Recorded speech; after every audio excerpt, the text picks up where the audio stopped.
Migraine, భుజం నొప్పి, నడుం నొప్పి, మోకాలు నొప్పికి నిజమైన పరిష్కారం ప్రాణ పెయిన్ క్లినిక్ లో.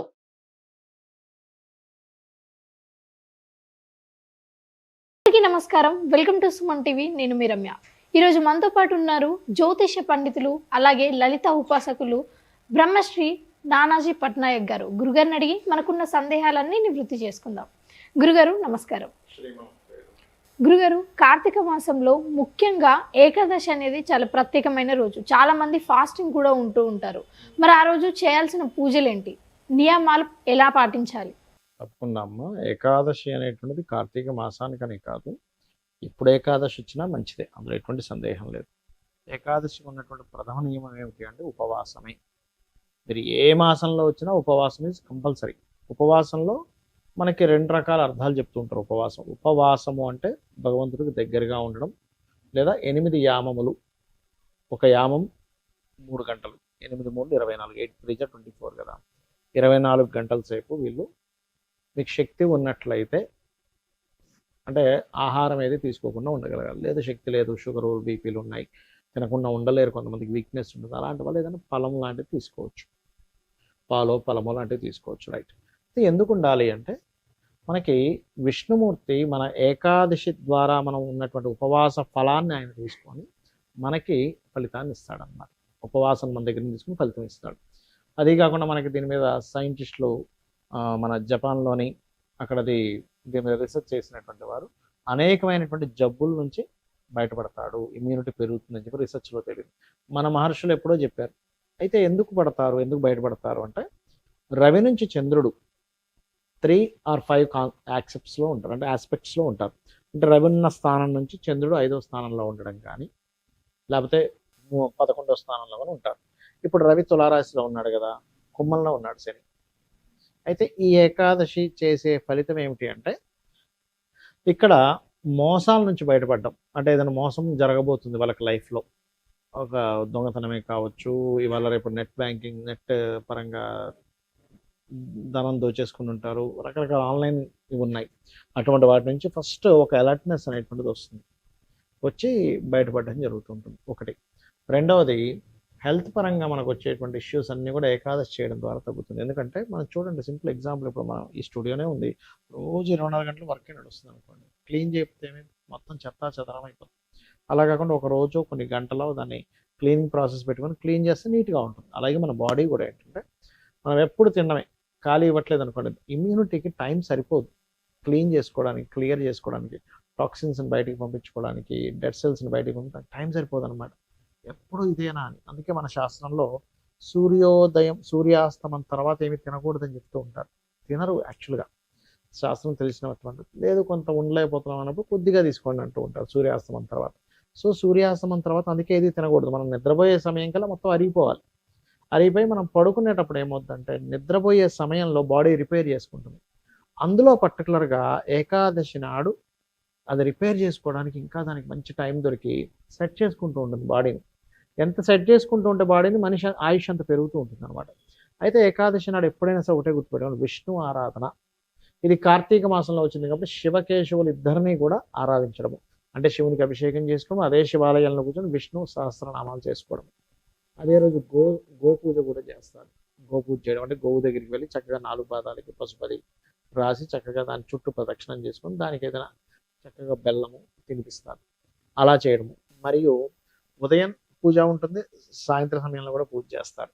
నెక్స్ట్ డే వెంటనే వీళ్ళు భోజనం చేయడము, అదేవిధంగా ఎవరికైనా పిలిచి అతిథికి కూడా భోజనం పెట్టడం చేస్తూ ఉంటారు ద్వాదశి నాడు. కాబట్టి ఏంటంటే ఏకాదశి పూజ అనేకమైనటువంటి, అంటే ఇప్పుడు ఏదో హెల్త్ క్లియర్ చేయడమే కాకుండా ఏకాదశి రోజు చేసే పూజ ఏమవుతుందంటే, మీకు లాభంలో కానీ పంచమంలో కానీ రవికి చంద్రుడు చూడడానికి 6లో వెళ్ళినట్టు ఉంటాడు చంద్రుడు. మనకి ఏకాదశి రోజుకి మీనంలో కనిపిస్తాడు, కానీ డిగ్రీస్ వైజ్గా చూసుకుంటే 1-5 యాక్సెస్లోనే ఉన్నారు వాళ్ళిద్దరు. దీనివల్ల కలిగేది ఏమిటి అంటే, ఒకటి, పూర్వజన్మ పాపాలు తగ్గుతాయి. ఇప్పుడు మనకు చూడండి, ఏదైనా ఒక రోగం వచ్చింది, పూర్వజన్మ కృతం పాపం వ్యాధి రూపేణ పీడితం అంటూ ఉంటాం. అంటే ఏంటి, పూర్వజన్మ పాపమే మనల్ని వ్యాధి రూపంలో వస్తుంది, తప్పించుకోలేడు పాపం. ఇప్పుడు ఇంకోటి ఏదో అనుకోండి, ఫైన్ కట్టేస్తాడు, లేకపోతే ఇంకో రూపంలో తప్పించుకోవాలి, కానీ వ్యాధి తప్పించుకోలేడు, అది అనుభవించాల్సిందే. అంతే కదా, జ్వరం వచ్చింది, లేకపోతే కాఫ్ వచ్చింది, లేకపోతే ఇంకోటి ఏదో జబ్బులు వచ్చాయి, వాడు హాస్పిటలైజేషన్ అవ్వాలి, అనుభవించాలి, దాన్ని రోగాన్ని అనుభవించాలి, దాన్ని ఇమీడియట్లీ బయటకు తీసేయలేడు. ఏదో అదృష్టం కొద్దీ ఏదో లక్కీగా ఏదైనా ఒక మెడిసిన్ పడింది ఇమీడియట్లీ బయటకు వెళ్ళిపోతుంది, కానీ అంత ఈజీ కాదు బయటకు వెళ్ళిపోవడం అనేటువంటిది. అదే ఈశ్వరానుగ్రహం ఉండాల్సిందే దానికి. కాబట్టి పర్టికులర్గా రోగాల బారిన పడడం తక్కువ అవుతుంది ఏకాదశులు చేసే వాళ్ళకి. ఆయుష్ పెరుగుతుంది, అదేవిధంగా పూర్వజన్మ కర్మలు తగ్గుతాయి, ఉపాసనా బలం పెరుగుతుంది. ఇవన్నీ జరగడం వల్ల ఏమవుతుంటుంది అంటే మనకి చూడండి, కొన్ని బ్యాడ్ పీరియడ్ అంటుంటారు చూసారా, ఈ దశ బాగాలేదు, ఇప్పుడు ఏలినాడు శని వచ్చింది, అష్టమ శని వచ్చింది అంటుంటారు చూసారా. వాటన్నిటికీ కూడా మీరు స్వయంగా ఇప్పుడేంటి ఒక 24 గంటల పాటు దేవతా దాంట్లో మీరు గడుపుతున్నారు. అంటే ఏదో తినకుండా ఉండడం అంటే ఏదో కడుపు మార్చుకుని ఉండడం కాదు, మీరు చేసేటప్పుడు మర్చిపోవడం.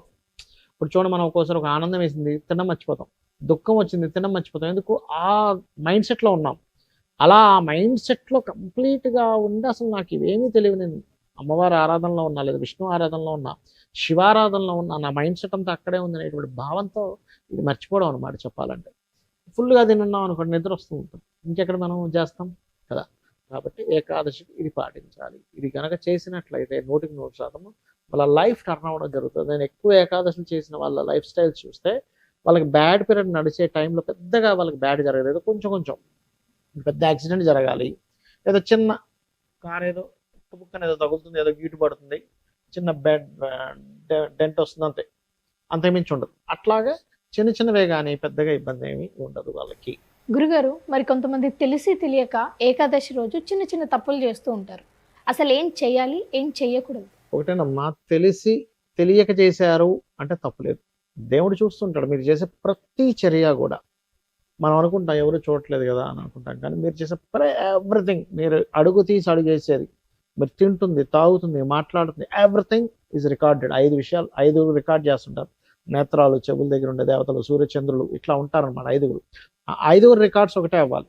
సో మనం తెలియక చేస్తున్నాము, తెలియక చేస్తున్నటువంటి దాంట్లోకి వెళ్తుంది ఆ ఫలితం. కానీ తెలిసి కావాలని, దాని ఫలితం తెలిసి, ధర్మం తెలిసి, శాస్త్రం తెలిసి కావాలని కనుక చేస్తే దానికి మూల్యం కూడా అంతే చెల్లించుకోవాలి, అందులో ఎటువంటి డౌట్ లేదు. కాకపోతే ఏంటంటే తెలిసినా ఎందుకు చేస్తారు కొంతమంది అంటే బద్ధకం. ఏం కాదులే, ఎవరు చూసి వచ్చారులే, ఎవరు చూసారులే, నిజంగా ఉందా అనిపిస్తుంది. కానీ ఖచ్చితంగా 100% ఫలితం ఉంటుంది. చాలామంది అంటుంటారు చూసారు లక్ అన్లక్ అని. అసలు లక్ అన్లక్ అనేటువంటివి లేవు నా దృష్టిలో. కేవలం పాపము పుణ్యము వాటి వల్ల వచ్చేటువంటి కర్మ మాత్రమే. ఆ కర్మ బాగుంటే లక్ అనుకుంటాము, లక్కీగా వచ్చింది, లక్కీ లేదు పాడలేదు, వాడు కర్మ బాగుంది కూడా వాడికి వచ్చింది. అరే వీడు ఇంత చదువుకున్నా ఎందుకు అవ్వట్లేదు, వీడు ఎందుకు రావట్లేదు అంటే వాడి కర్మ సరిగ్గా లేదు, అంత సింపుల్. గురుగారు, మాకు తెలియని ఎన్నో విషయాలు కూడా మాకు తెలియజేశారు. ఏకాదశి రోజు ఎలాంటి పూజలు పాటించాలి, ఎలాంటి నియమాలు పాటించాలి, ఏ పనులు చేయొచ్చు, ఏ పనులు చేయొద్దు అన్నది చాలా స్పష్టంగా మాకు అర్థమయ్యేలా తెలియజేశారు. ధన్యవాదాలు. శ్రీమాత్రే నమః.